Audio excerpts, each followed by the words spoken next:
Hello and welcome to Just Like Me. I am here with Claire Groves today, who is joining us from the UK. And Claire is a newer member of our community, and so I'm excited to welcome her here. She's also a yoga teacher, and she's jumped into our community with both feet, and so we're excited to have her here and have her talk to us about how she started yoga, how she came to our community, what's attracted to her, what's attracted her to us, and all those things that we usually talk about in our interviews. So thanks for being with us, Claire. Thank you. I feel quite honoured to be asked to do this so soon in my membership. When I've watched the other videos, people have been members for about a year before they've finally got to talk to you in person. Yeah, and so this is our second take at the at recording this. So as I was saying to Claire before, I really love talking to new members, especially when they jump right in and get really comfortable right away, because it's really interesting to me what makes them feel so comfortable, what makes them interested in getting involved so quickly. So I was going to ask you about that later, but since we're on the topic, what what did make your comfort level so high? What made you get involved so quickly when you became a member? Well, it's almost as if, why wouldn't you? Because I've been watching some of the videos, and then I decided to become a member. And you're part of this community, and the whole point of a community really is to get to know other people. In fact, I feel that I've been holding back a little bit. You're faced with this vast website, and everything I click onto, I think, oh yes, I could put a little comment in there, or oh, yes, that's interesting, or and then I have to keep saying, Nat Claire, just hold on. You don't have to actually post on everything. You don't have to comment on everything. Yeah. But, but it is, yeah, it's about wanting to be part of the community, because that's the whole point, really, isn't it? Yeah, yeah, and it is a great. I Yeah. think that is something that we really offer in our community is the chance to be part of a community, and that is a big thing that happens. I mean, people when they come into our community are like, well, how do I get past all this discussion to the classes? And it's like, well, that's actually a really great thing about our community is all the discussion that happens about the classes and the conversation that's going on and all the support that is available to you. And I even think about, The other sort of comfortable thing is, unlike other sort of social media, there's a feeling that whatever you put in there is not going to be judged too harshly. There's a nice, warm feeling that everyone's there to support you. So you can't put anything that's going to be misconstrued, or people are going to take offense at it. yeah, Everyone's and friendly. yeah, and I think that goes down to we have some really important guidelines that we put in place. We have our rules and our guidelines that we enforce very strongly, and it creates a really safe environment for people to be able to show up in a really authentic way. So, you know, part of that is, no advice giving, and that just makes it so that you can show up, you can be on your own journey, and you can have the dignity of your own experience. And I think that's what makes it feel so safe. And I don't think that's out there in a lot of other communities. And so I think that is what makes it such a safe environment and makes it feel so safe. Yes, and even when there are questions that are directed to you, you think, oh, well, I can't put anything in there because that's directed to Melissa. But then other people start to put little things in, and you think, well, maybe it's okay. Yeah. And I like that the most posts are quite brief. People don't go on a rant about anything, or um, get carried away. They're usually quite precise and to the point. So quite often I put things in and then I delete half of it. Don't get too boring. Yeah, just keep to the point. Yeah, I think most people don't have a lot of time too, right? So, I think that is why, you're brief and it's true, and you don't have a lot of time to read, so it's true. Yeah. You could, you said you could spend the day. The whole day Yeah, but easily. but we don't have the day, so yeah. I've spent 2 hours, I'm sure, just going through reading posts and things. Yeah. Yeah. Okay, well, let's back up now, and why don't you tell everybody, how you originally came to yoga, what drew you to the practice in a general sense? Well, it's interesting looking back now. My first experience of yoga was back in the mid 70s, and I come from Rochdale, which is a town in northwest England, and it's quite an industrial town. It's not really a hip place. Hmm. But I was at college studying beauty therapy, and in our second year we were encouraged to take up some physical activity. And not being a very sporty person, I don't know how I heard about the yoga class. I presume it must have been in the paper, but I can distinctly remember getting my little camping mat, catching the bus, and going to this junior school down the road, where we had a teacher who was anybody British watching this. If I say she was like Barbara Windsor, they'll know what I mean. More globally, she was probably a bit like Dolly Parton. She was Okay. short, very curvaceous. Okay. This bleached beehive hairdo, all backcombed. Oh gosh. And we were all round in a circle. And the only thing I can remember is that she always ended the class with a headstand. Perfect head in her Wow. Oh my theatre. God. With her beehive.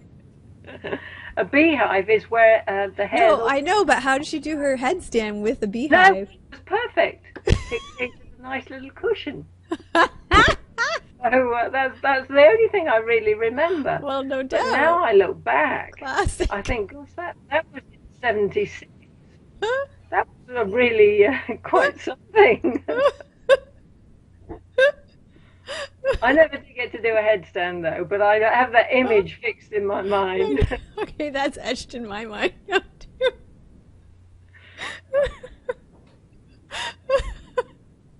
Oh my, that's just classic Claire.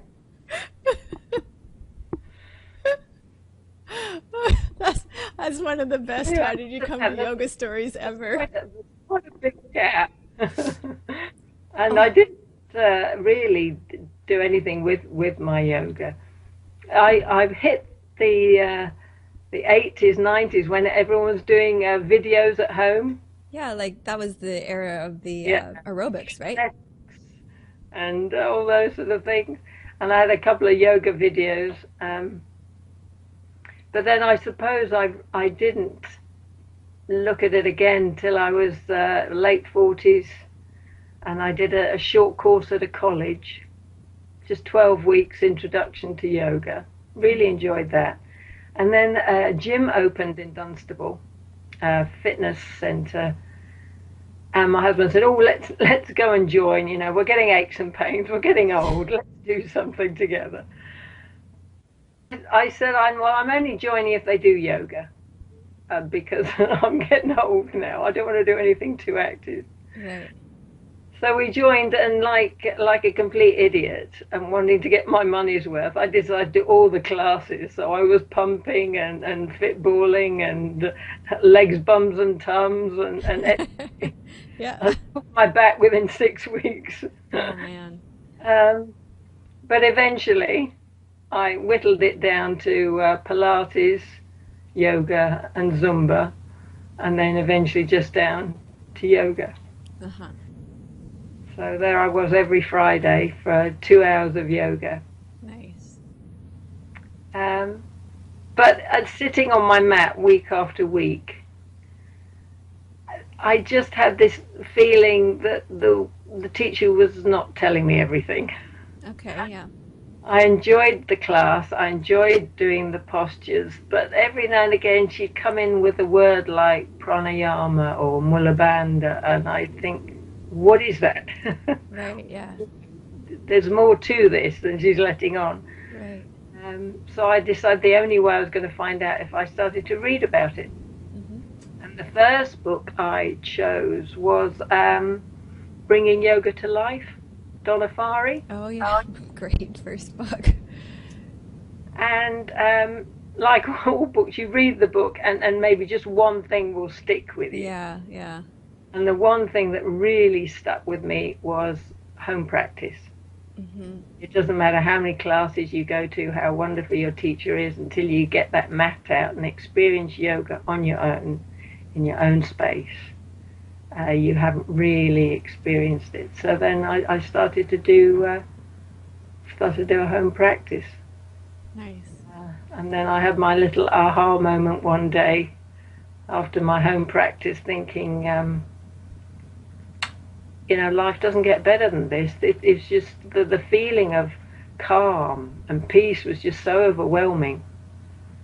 And as a beauty therapist, I've spent all my adult life trying to get people to relax and rubbing their tension away. And I thought, they don't need massage, they need yoga. Yeah. They can do this themselves. They don't need me. Yeah. So I had this idea that all my clients would be queuing up to do yoga classes. Yeah. And so if I became a teacher, I could instruct them to relax and feel better about themselves without the need of my hands-on. I think it's a great crossover too, though, because the one thing about what do you call it? What do you call it? The beauty. We call it an esthetician here. Beauty therapy. Beauty therapy. Okay. So I think, when I go and I book a facial, it's like I've booked that hour for myself. That hour is booked off, and somebody else is going to give me that complete attention for an hour, right? And having, and I think sometimes that having that boundary, that space, it's powerful, and then putting the money on it in that way is powerful. So I do think they complement each other very well. The Ayurveda says that nature is a reflection. The beauty in nature is a reflection of our internal beauty as well. So I commend you on creating such a great crossover between the two. Needless to say, not all my clients took me up on. No, not everybody's ready to make the leap. And some that did tried it and decided it wasn't for them. But within a couple of years, I'd got a sort of hardcore of about 30 students. Nice. And I haven't had to advertise since, and they've stayed really, really loyal. Nice. Mind you, I have this agreement because I teach at home in my living room, so I only have half a dozen students in any one class. I have an opt-out rather than an opt-in system, so they have to have a really good excuse not to come to the class. Very good. In. So yeah, they're very loyal. Tell me more about that opt-out system. I think teachers should. Well, I'd like to hear more about it, but first. Well, as I say, I can only take 6 students. So when someone says, I'd like to join your class, if I have a space, I say to them, come and have a trial class. If you enjoy it and you're comfortable with it, it's the sort of thing you'd like to do, then I will expect you to come every week. And if you can't come, let me know. And that's fine. But I'm not going to wait for you to sort of ring me every week saying I'm coming this week or I'm not coming this week. Or so that I know I've got 6 people every week, unless they ring up and say, I'm not well or I'm on holiday. Or Okay. I thought it was maybe even more serious than that. To each other then. You've committed to that space. Oh, no. You commit to it. Yeah. It could be potentially, you know. It could be like and I don't charge in advance, so if they can't come they don't pay. Well, it could be even more serious, it sounds like.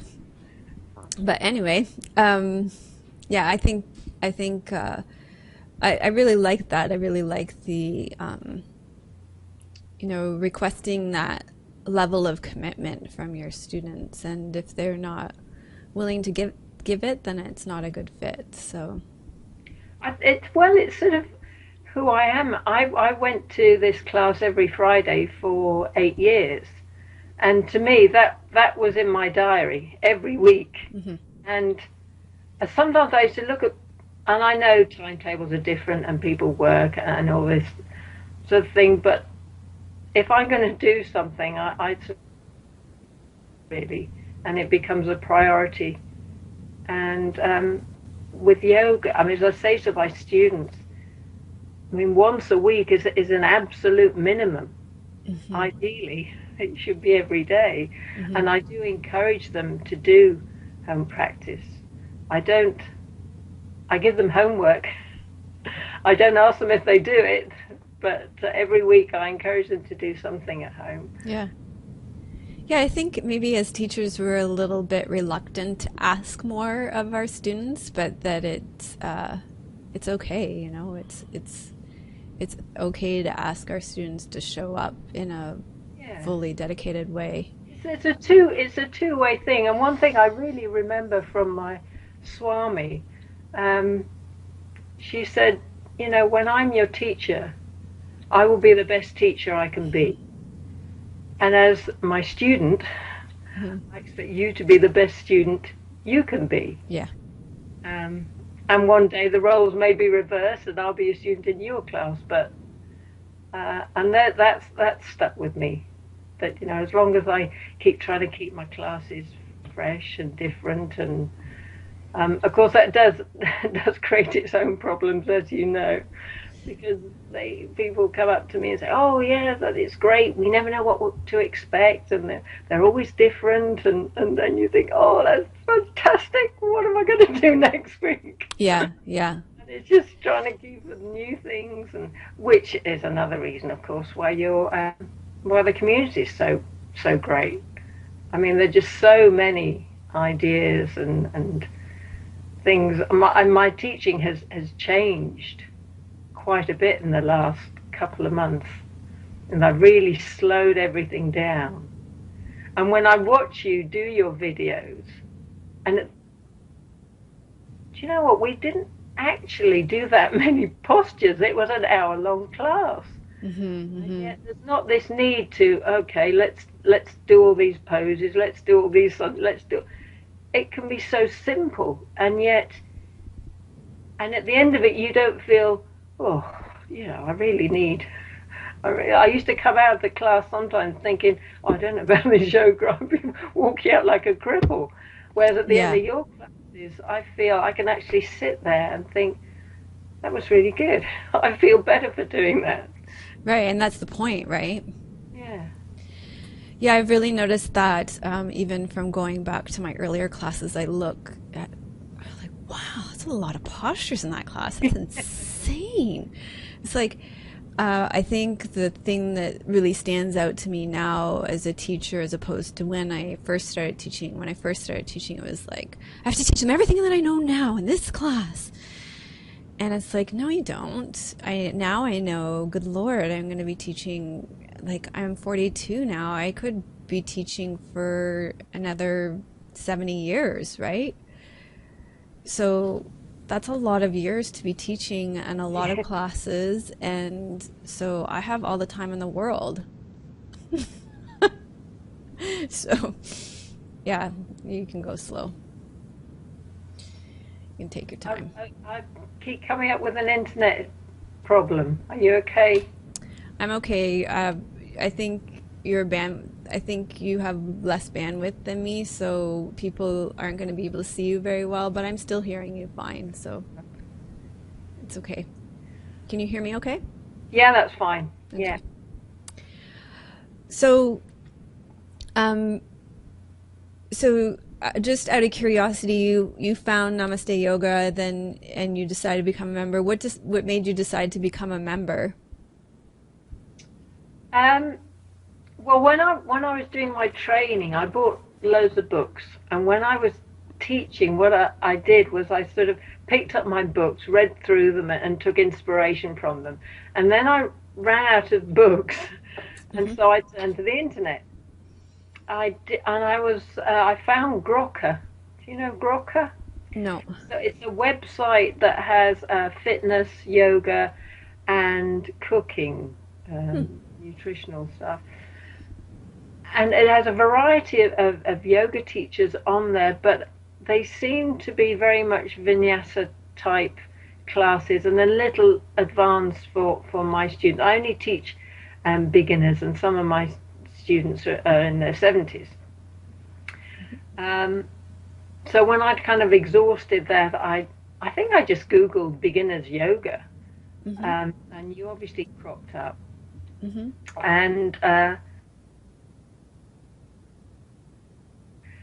And and then when my regular class at the fitness center was cancelled, I thought, well, I need a new teacher now.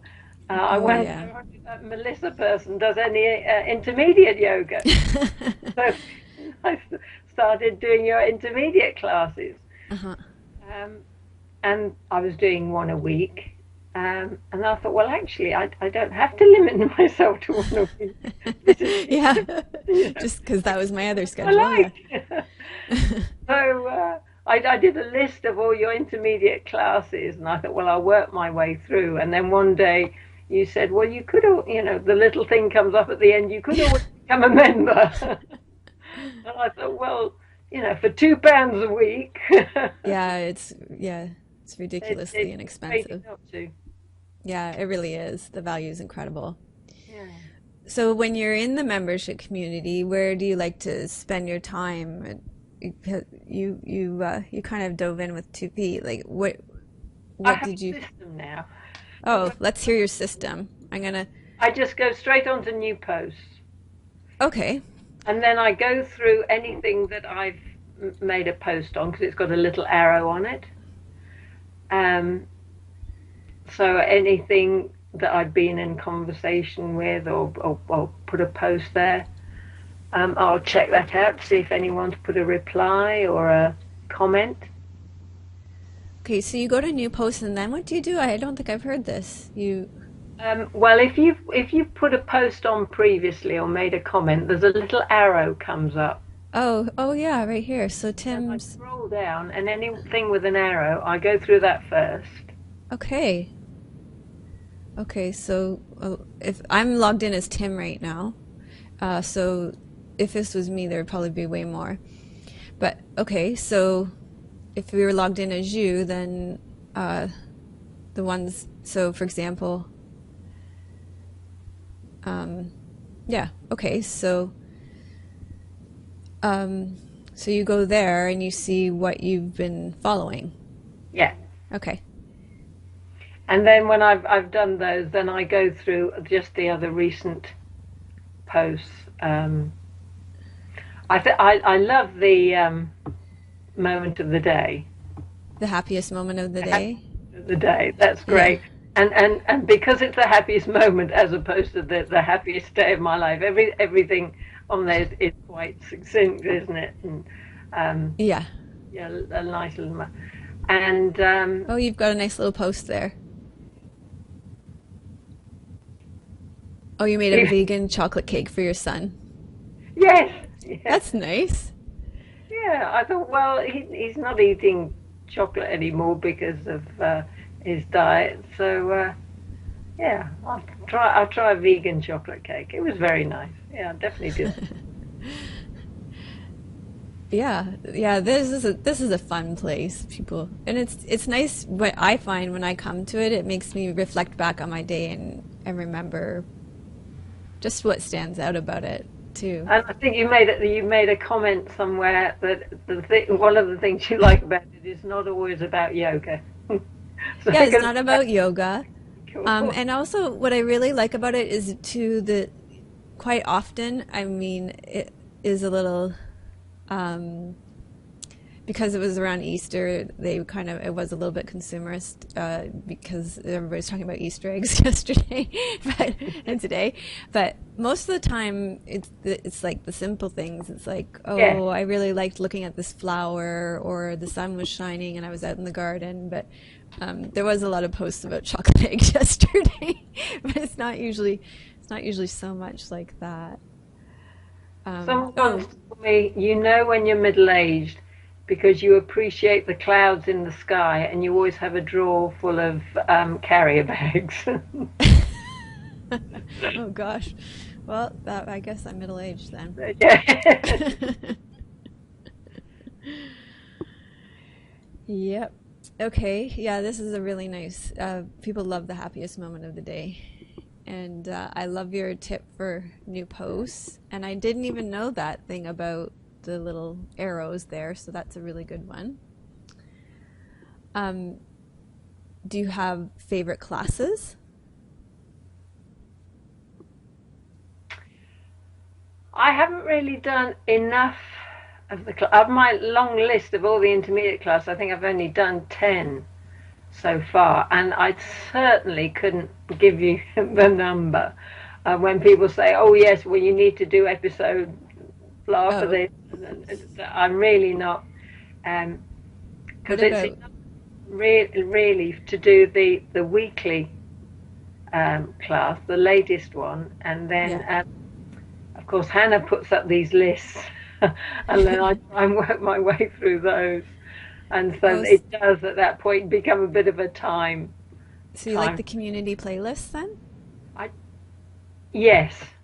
Okay, and so let's look the at other those. thing I really appreciated recently, and you kind of lived up to your name really, or your title, in that I pulled my neck. I went through a couple of bad weeks with a cold and stiff shoulders, and then pulling my neck and various little, and so I was able to just go on the website and say, right, today I want to do something for my neck, and then 2 days later I need to do something for my shoulders. So I went on the short videos, and it was almost like having your own little private yoga doctor. Yeah, yeah. Whatever is ailing you, that day, you can just, instead of taking the painkillers, you just go on Dr. Melissa. She'll sort me out. Yeah, and this is where, because in the membership community, we release content chronologically, and you've kind of alluded to that even in Namaste Yoga land. We release content chronologically, so it comes out in Namaste Yoga. We do it by numbers and by like right now we're doing the Awakening Your True Self series, and in here right now, well, by the time you see Claire's interview, we're doing classes around seasonal transition, spring. You're going to see some tree pose classes in the postures and pranayama. So that's what we're doing right now. But it's not just that they're good for that, it's also good that they're good for your liver, that they're good for grounding. So this is the one thing about curating content, is that you might release them in one way, but they're good for multiple things. Mm-hmm. So we decided to create these playlists because classes are good for multiple things, and people tend to search under therapeutic, what's good for them therapeutically. So for example, and my leaders, like deep vows and gratitude and appreciation to my leaders, because they've been creating these lists takes a long time. I spent a long time making lists, and my leaders have taken over a lot of that for me recently, and they've been making lists. My leaders know the content of the membership community really well. It's one of the reasons why they're leaders. So one of the things they've started doing is making lists for me. And especially the weekly challenge leaders, they know the content so well. And when you make a weekly challenge, you might do it around a topic, and so you've practically got a list together anyway. So anyway, So for example, here's one. Fiona's done one that's wonderful for female issues. So this is like around, cramps that you might have. Like it was cute because it's Fiona's favorite for female issues. It's all F's, but if you're having menstrual cramps, that's basically what this list is for. And what she's done is curated the content that's good for this, and people respond a lot to it. But so it's all listed out for you, and there are tons of them. So you, and I think she's listed it by, yeah, she's listed them by different types. What ones are good to do before your period, which ones are good to do after your period, which ones are good for emotions, like, so that's a good list. Let's see, another one, like here's a good list for anxiety that I did recently, that I put together. Somebody asked me recently, because presumably they've been seeing us do a lot of hiking, and they were going to be doing, if I could do a list for hikers. So I put together this playlist for hikers. So there's a list of all the classes that I think are good for hikers. And, like there's a few on this list that, you may be a hiker but not a runner or a cyclist, and you might not have ever thought to try those classes. Those classes are wonderful if you're a human being that stands erect and moves around, in my opinion. They're great therapeutic classes. And there are 5 pages of these. Probably stands out for me, and I wouldn't know what number it was, but it was the chakra balancing class. Yeah. To all the chakras instead of just focusing on one. Yeah, that was one of my favorite ones too. I don't know what number it is either, but I dedicated that one to my grandma, I think. Yeah, there's loads. There's yoga for arthritis, yoga for hip arthritis, and there's a migraines one. And what happens too is if you ask a question, so if you come here to the forum and you ask me a question, so let's see what happens. Oh, this is a,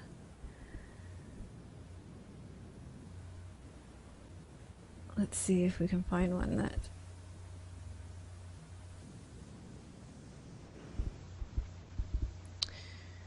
yeah, maybe this one's a good one, like yoga for seniors to promote flexibility. Maybe there's a question about yoga for seniors. And then I don't necessarily have a class for seniors, but what I'm pretty sure I did was I put together a yoga for seniors playlist, because we have a lot of classes that would be beneficial for seniors. So this one was about migraine help, and so I directed her to the migraine playlist. One of my more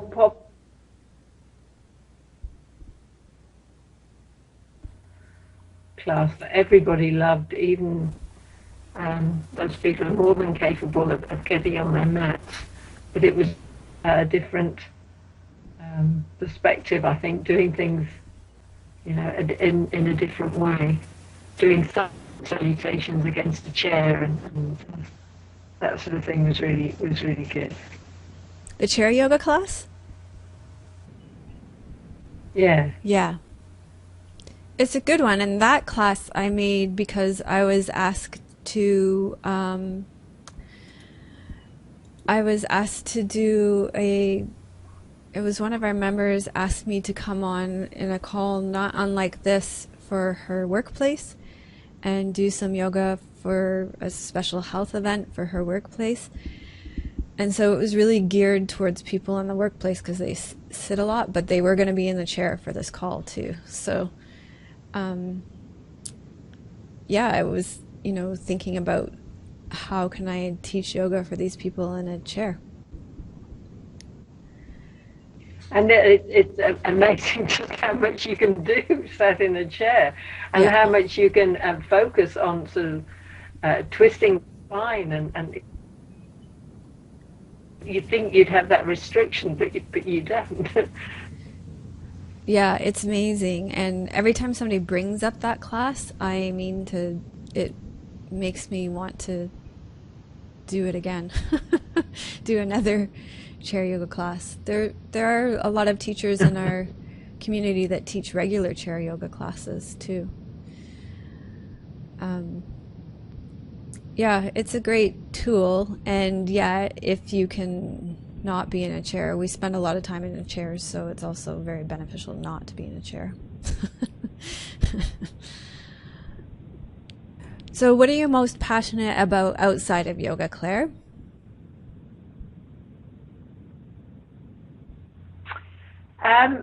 Yoga really has sort of taken over all of my life. In fact, it's hard to think of an aspect of my life now that hasn't been affected by yoga. To Ayurveda, I'd like to look more into vegetarianism because I'm sort of only recently come out as not being a meat eater anymore. So and I have an endless library of books now thanks to Namaste Yoga. I keep every straight onto Amazon. So, but I am going to set aside time now for eating. Nice. I've decided to cut down my beauty therapy days from 3 to 2, so I have more time for that. Wonderful. So Claire and I are experiencing some bandwidth issues now, and the quality of our call has gone way down. So we don't want you to have a poor experience with your interview. So we're going to wrap it up here. And thank you so much, Claire, for joining us today, for making the time for this interview. And we look forward to having you as a member in our community for many years to come. And also, we're welcoming you onto our leadership team as well now. Yay! Yay! Okay. Thank you so much, and we look forward to all of you interacting with Claire through the comments below.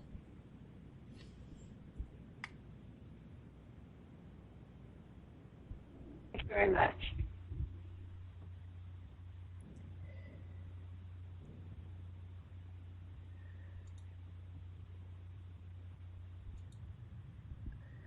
Okay.